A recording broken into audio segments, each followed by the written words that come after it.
Hello and welcome to the finals of Grand Prix Prague here at Magic Fest Prague in 2019. Alexander Rosdahl on the left of our screen, Pascal Viren on the right, and, well, you could hear a pin drop in this arena.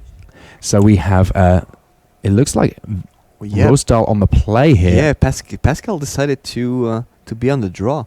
He was first seeded, so he was given the choice to either play or draw first, and he gave the play. I mean, I guess that this way around, maybe if you're concerned that this game's going to go long and you just want to have consistent draws, then it kind of makes sense. We see a Safehold Elite coming along from Pascal Viren as his first play of the game. Sultai Skullkeeper not milling anything of too much consequence as Fauna Shaman comes down on turn 2 for Rosdahl.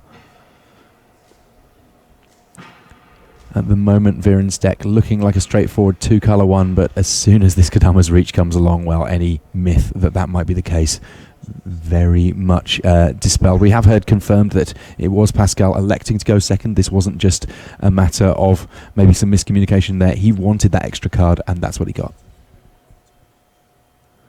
So this is a perfect start from Pascal as well. Turn 2, Safehold Elite to hold the ground, and a turn 3 Kodama's Reach to fix the mana. So yeah, all of the early boxes ticked here by Pascal Viren and everything that he's got going on the other side of things. It's Fauna Shaman discarding Deranged Assistant, looking for something a little bit more high impact here. And I guess the difficult thing for Rosdahl is that in terms of what he can do that's high impact, until he gets to those really high mana drops, it is things like this Stitch Drake that can keep coming on over, getting a little bit of damage early doors. He's got plenty of food for it, so that's not a problem at all. One zombie eating another as the 3-4 comes into play here. I mean, that's the best way to do it. Discard a creature from your hand to fetch the Drake and eat the creature you discarded. Alright, so what can Pascal Viren do about this? He's up to 5 mana now, so there's plenty of potential options for him. Wow. Goes for Urban Evolution at this point. Just wants to draw those cards, get a few extra lands into play. He will get an extra land drop thanks to this Urban Evolution, and uses it for a Terramorphic Expanse here. Know that he has a Shriekmaw in hand and decided not to play it. He's going to take the 3 damage first. Yeah, I mean, at 20 life at the moment, I mean, Rosdahl's deck, not necessarily one that is going to be having a very explosive draw. It's not like some of the matches he's faced already in this top 8. Against Arne Huschenbeth, there was a lot of potential burst damage. That's not the case, really, from what Rosdahl has going on with his list. It felt like a very good matchup for Pascal. Yeah, these are both decks that go into the mid and late game, but Pascal both gets there faster and has, in some respects, some more potent threats when he gets there. Terramorphic Expanse fetching up more land here for Pascal Viren. The mana looking absolutely perfect here. It's one of those things that there are many 2-color decks that will be envious of everything that Pascal Viren's been able to achieve with his 4-color list here. The Fauna Shaman in play offers a lot of flexibility for Rosdahl, but it's the Stitch Drake that's the one that's actually attacking in and doing good work here. Now, in terms of what Pascal Viren what's going on, he has got a fair amount of removal, but he needs to be careful how he meets it out to make sure that he doesn't fall into the Platinum trap, if you will. No, he has many ways to deal with the Emporion. And Faith Fetters wouldn't be the right answer to it anyway. Pascal Viren playing it on the Drake there, making sure that he gains a little bit of life. He didn't really mind about the 3 life for just that reason. Patchwork Gnomes also coming down here, which will give him a fine blocker on the ground. Yeah, tapping all the mana every turn. Super efficient. Even though he's been accelerating out, he's been able to find something to do with all of that mana.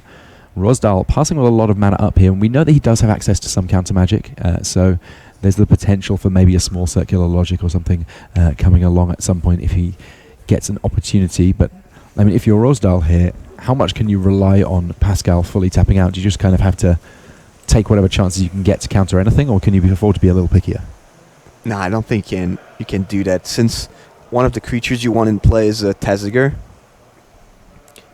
you're going to want to get rid of these cards in the graveyard. So if you manage to counter something with Circular Logic, I think you're very happy with it. Just take it wherever you can here. So the follow-up play following this attack where Patchwork Gnomes was able to trade a card in hand for that Sultai Skullmulcher is Shriekmaw to deal with Fauna Shaman. What does he have in hand? Because it's either the creature he wants in his hand, because otherwise he would have probably looked for a Tessiger. Or no creatures at all. I mean, Yeah. he passed with all his mana up. This a bit of a problem. I mean, maybe something like a Counter Squall, if he Or had that in just hand, he land. just never had a chance to use it. Or just lands. I mean, one way or another, Viren's board looking pretty decent here. If we had an advantage bar, it would be moved pretty firmly on the right-hand side as these swings come in from the Belgian. Coming into Alexander Rosdahl, he was on 18. He's taking a further 5, 6, 7, 8 now, so down to half of his starting life total here, Alexander Rosdahl. Lots of lands in play. Everything I think that's 4 lands in Alexander's hand. Oof. A rough draw for Rosdahl. It won't take It's Pascal terrible. too long to close this one out. Yeah, another turn. This game one has seemed very, very decisive indeed for Pascal Viren. No real substantial defense mounted by Rosdahl, and Pascal able to deal with all the threats coming on the other side of the table very easily. Onto a quick game two. Just make sure that we get that Faith's Feathers back as these players scoop up, go to their sideboards. Now, obviously, they're working with quite a lot of information here when it comes to what they want to adjust. We're trying to keep our voices fairly low so we don't give anything away, because this is a pretty empty room now, pretty quiet room. We don't want any of the players to hear anything that maybe they shouldn't. But any thoughts in terms of things that might be able to be done here by either player to adjust this matchup? Yeah, we don't have the... Do we have sideboard? Yes, we do.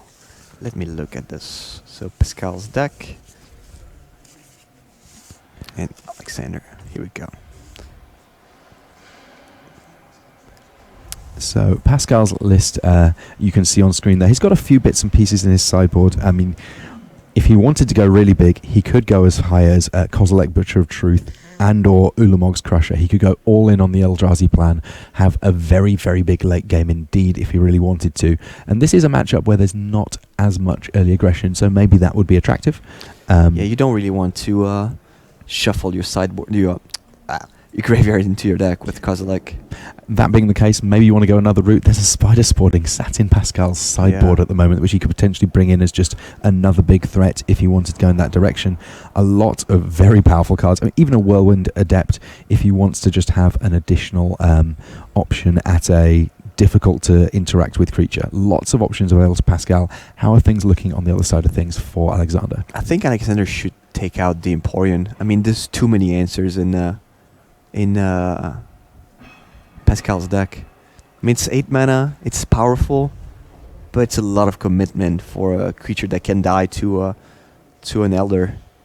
Also, I would say that an extra flyer would be good in the Skywing Haven in the sideboard. Could be more than just to have a flying aggression. I mean, another option, there is one Rogue's Passage within the fully drafted cards of Rosdahl.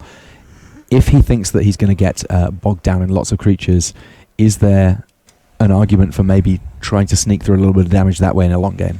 Yeah, it could be. And also there's a foil. in Ooh, interesting. Alexander's sideboard. So maybe cut an Emporion, and I don't know about Secret Logic, honestly. I mean, it's one of those cards that if you've got lots of madness outlets, it can be pretty decent. But right here, I don't see so many in Rosdahl's list. I'm actually pretty surprised.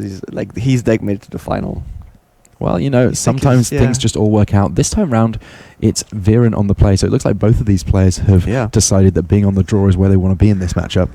A little unusual compared to what we see in Constructed Magic, for example. Like when your opponent in game one decides that you should play first, there's an argument that maybe they don't want to play at all, so you make them play first.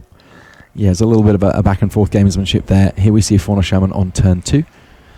And once again, Viren with just the dreamiest of mana. Terramorphic Expanse into Kadama's Reach. He's already got 3 different types of mana in play. Finds the swamp so that he's got all 4 colours, and a forest so that he can hit double green for some of his big beefy monsters later on. And this is the danger of having Pascal Viren on the play, is that when he's accelerating, it means that he's hitting really substantial amounts of mana to do big things before maybe Alexander Rosdahl's had any chance to set up. Pascal can kind of play it both ways. And Fauna Shaman on turn 2 would have been so much better on the play. So Satyr Wayfinder is coming along. It's Island or Forest, the choice for Rosdahl in terms of which land he wants to put in hand. Looks like he's gone with an island there. And just a swing with that Fauna Shaman. I think going for turn 4 Tazger is a pretty good option. I mean, I can certainly appreciate the power of getting that Banana King down a little bit sooner. As things stand here, another Kadama's Reach coming from Pascal Viren. So he's not interested in playing a mid-range game. He's just going to go straight up to the top shelf and see what he can put into play there. I mean, he's going to be at 7 mana next turn, which it just seems ridiculous that he's been able to do this. I think I've seen a Kozilek in Pascal's hand. Oh my, I like it. It was a card that we saw in the sideboard and thought... It is. Oh, yes. I mean, he's also got Eidolon, so him accelerating up to the sort of mana to be able to cast these double-digit spells is completely reasonable in a way that for most decks it simply is not. I like the way that this is going a lot. If you're a Belgian fan, if you're an Alexander Rosdahl fan, then I'm sorry, this is not looking super great for you. Yes, there's a Pulsar Marasa here to get back a land and be able to play it, gain a little bit of life, but... this is not what you want to do on turn 4.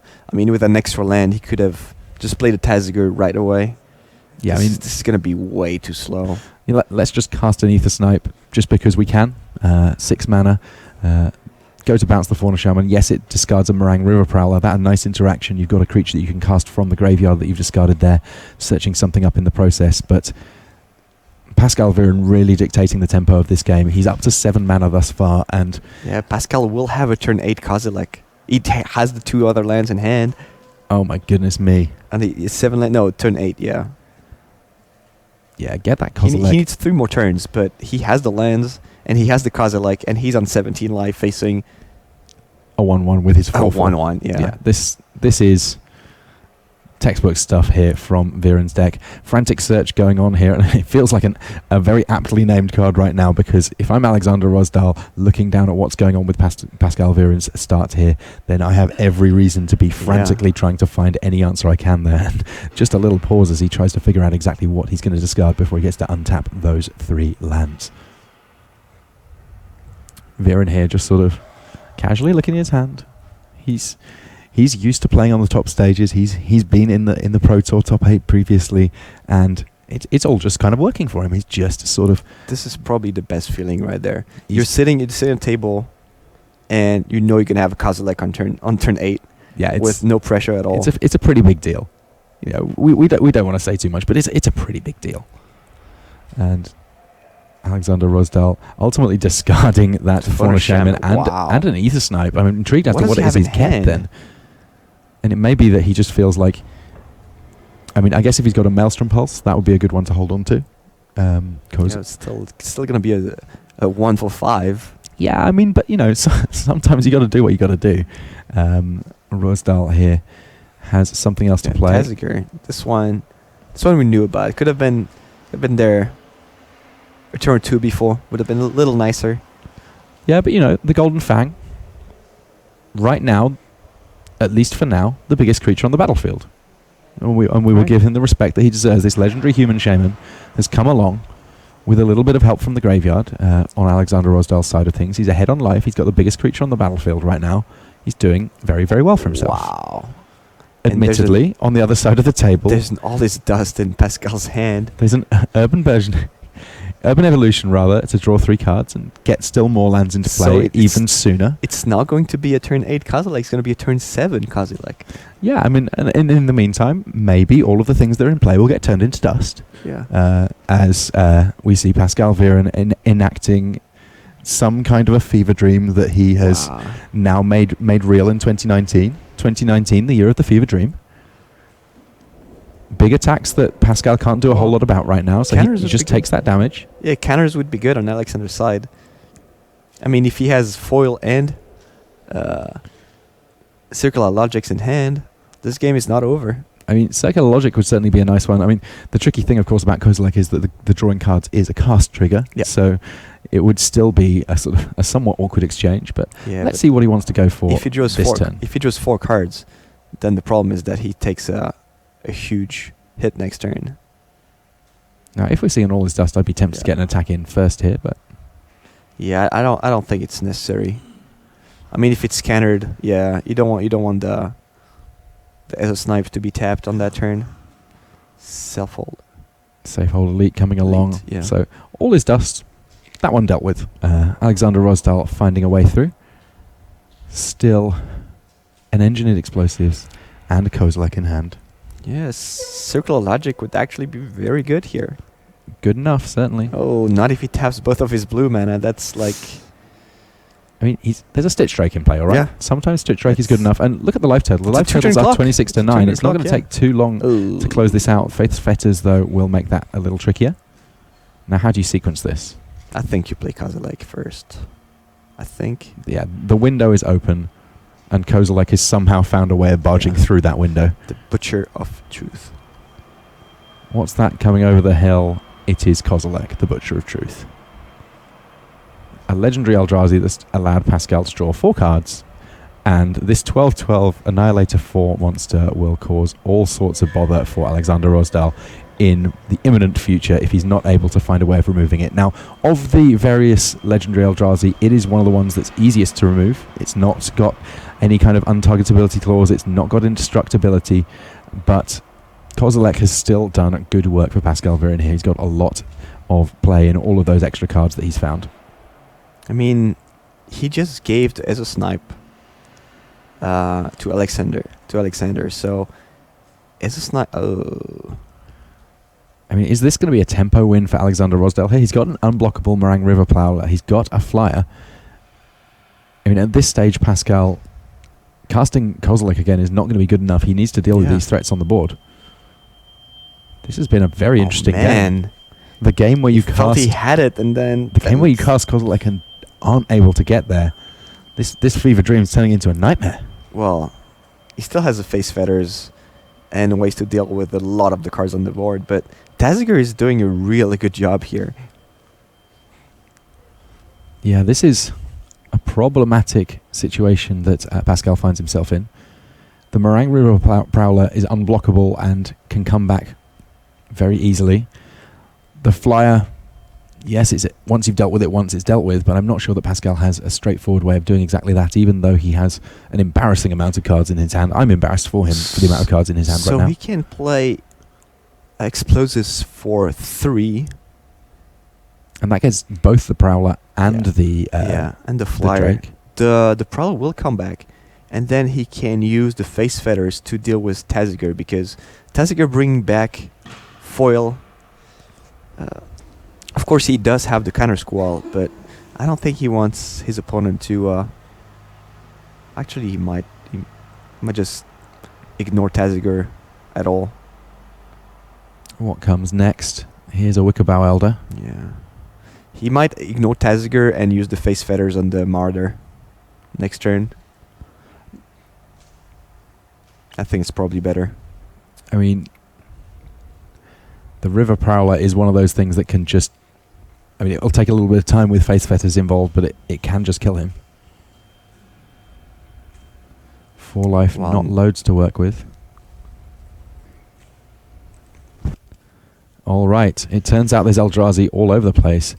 Artisan of Kozilek, I like this, getting back the Drake. And no need to exile a card from the graveyard. Not just yet. Yeah, so now Pascal is facing a pretty tough choice here.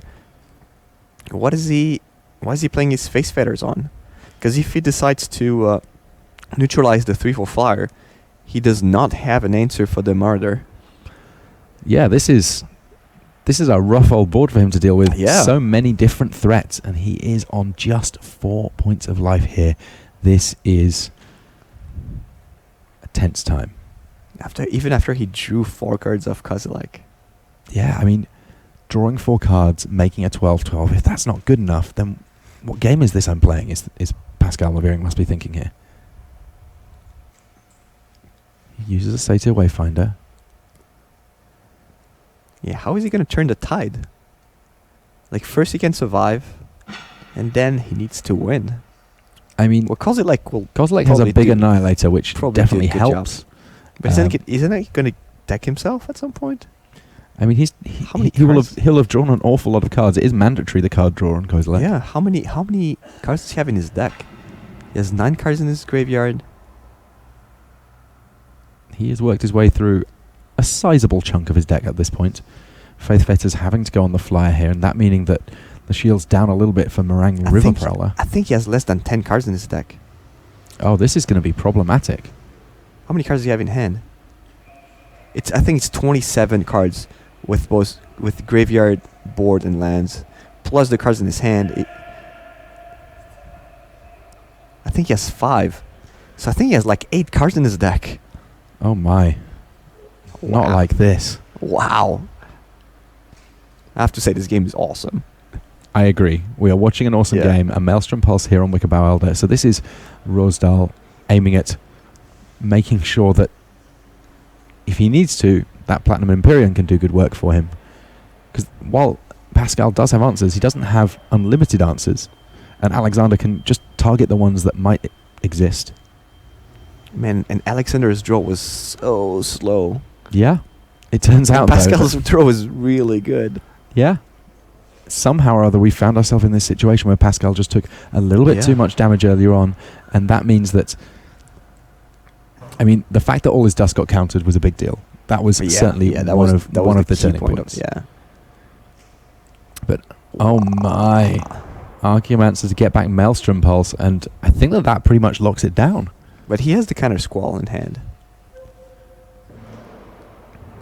6 points of damage to deal. There's not very many blockers, to say the least, here for Pascal. And the thing is, if he plays Kozilek, then he has like 2 turns to win. And 2 turns is not enough. 2 turns is like 24 damage with Kozilek. If there's no blocker. How about the Artisan of Kozilek? How do we feel about that one? To bring what? Ether Snipe? Alright, to bounce what? I mean, at this point, do you bounce Satyr Wayfinder in the hope that you get to deck your opponent first? Yeah, I don't think he can. This is... I don't think that he will play it again. I think that's just... Oh, such butchery. I think there are 3 cards left, that's what I said. Unburial Rites, the pickup here. Shriekmaw, that a nice one. Yeah, we've seen him win with 0 cards in his deck. I mean, evoking a Shriekmaw there, I could see an argument for, though. Counter Squall seems pretty important. Yeah. Assuming that he's figured out that he can stay alive here. Yeah, he needs to counter the Pulse, yeah. Okay. Rosdahl down to 24. At 24 is 2 attacks. What is this world that we find ourselves in? One of the most bizarre finals I've ever encountered in GP history. I mean, Ultimate Masters, it does have an incredible power level, and we're seeing it in these decks here. I would have been pretty sad to see a Battle of Commons in the finals. Yeah, if it had just been regular creature feature beatdown, I think that we would have been a little underwhelmed. Meringue River Prowler coming along here, and the River Prowler on its own. Attacks. A bit concerning for Pascal Varian. I mean, if I'm Rosdahl here, I think that I kind of like the idea of just making it so that my opponent just decks themselves. 2 cards left in Pascal Varian's deck right now. And Pascal did not draft the Lab Maniac. That was... Oh my goodness. That was passing by. That would be the final exclamation point on what has been a spectacularly strange game. I mean, we can see 5 mana being lined up here for a Shriekmaw. That's a great start to get a few things going in terms of what Viren can do to try and stabilize this board. But he doesn't need to just stabilize, he needs to win. And if he attacks, then he might just die on the attack back.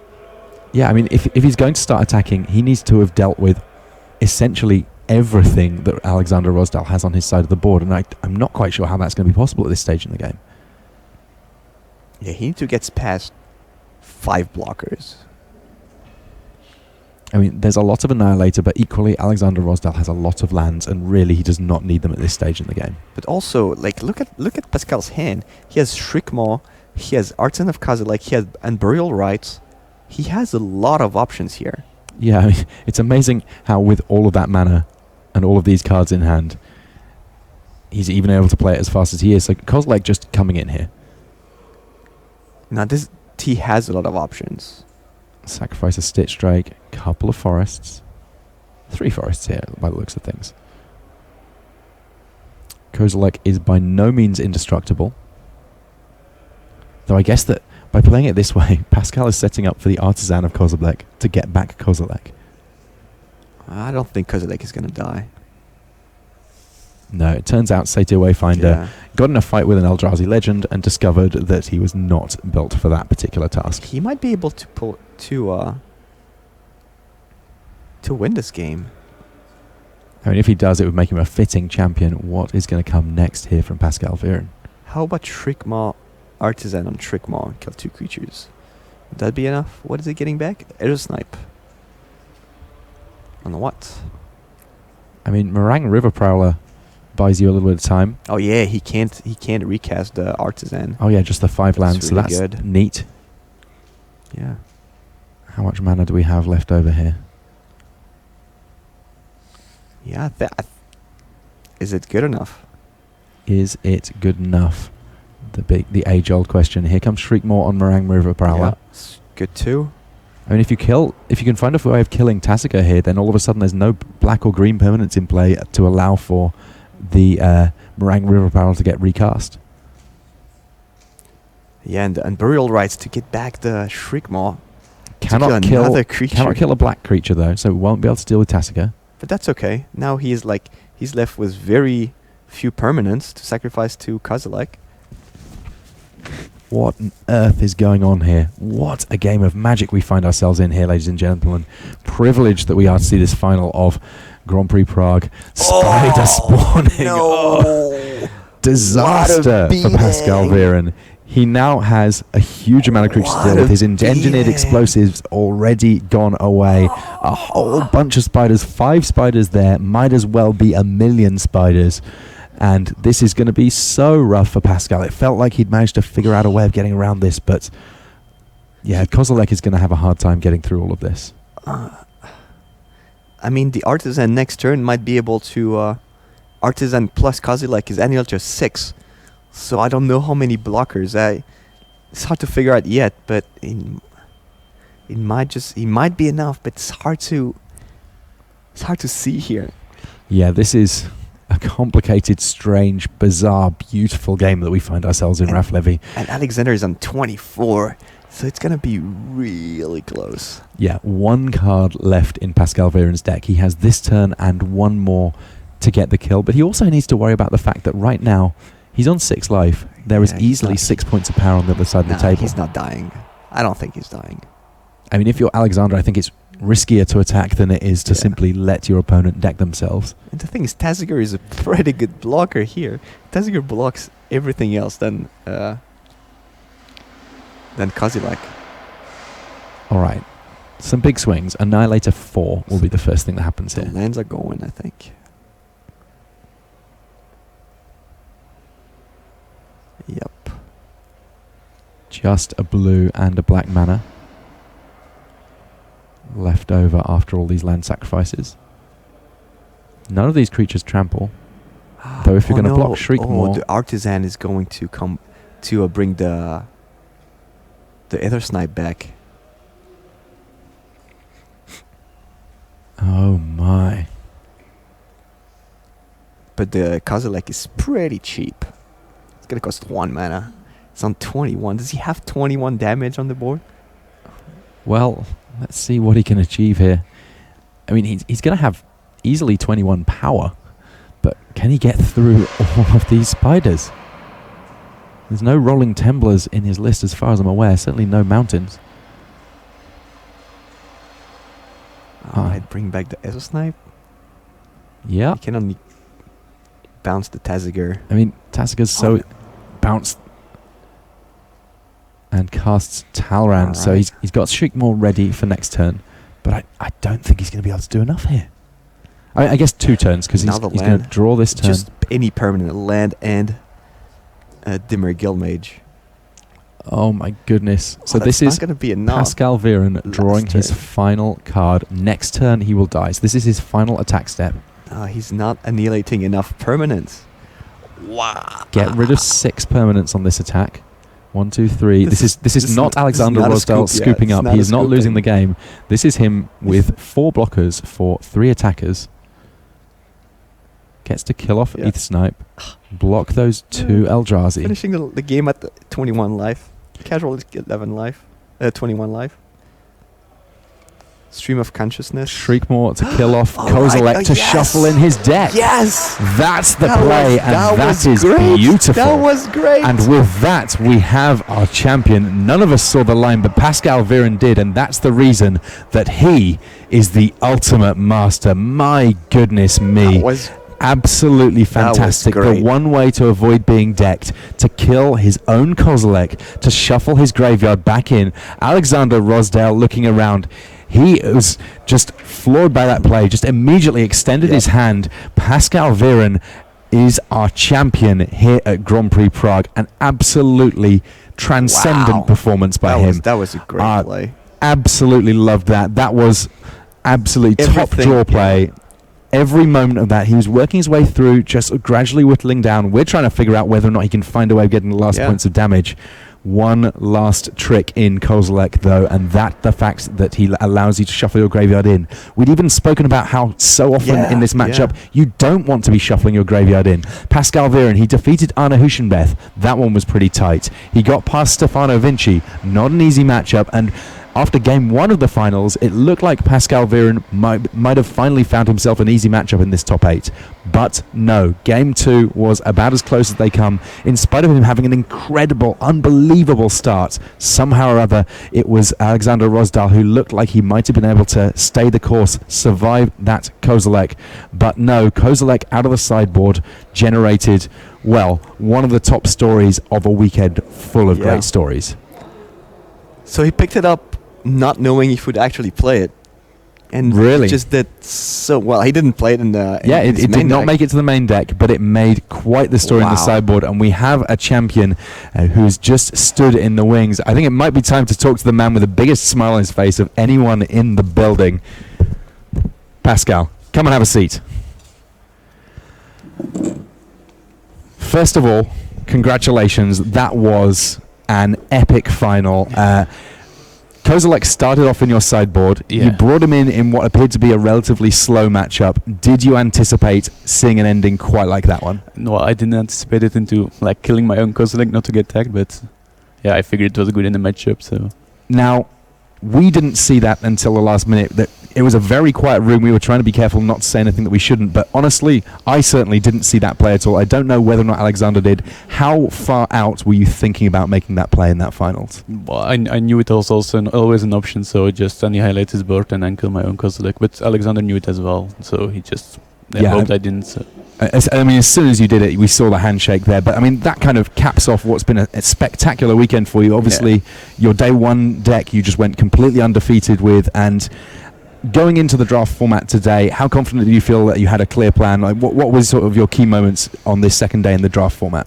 I think the first draft was really amazing because it's exactly the kind of deck I love to draft and came together perfectly. So, and then I was 12-0, so I didn't really need much before top 8, and I think that's really made me believe I could get there. Yeah, I mean, it seemed like you were having fun pretty much the entire weekend, getting to do the things that you like to do in this format. I mean, I've seen you playing intricate, clever combo decks across all sorts of formats, and somehow or other we found ourselves a draft format where you can still do exactly that. This is not just about sort of regular beatdown, and what we saw in the finals there, an absolute masterpiece. Congratulations to you, Pascal Viren. Great job. Thanks.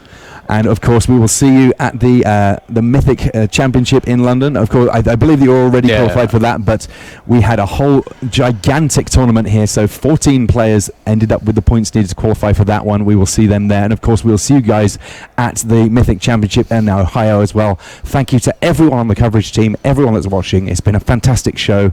We look forward to seeing you again sometime really soon. But for tonight from Prague, it's good night. Good job. Thank you.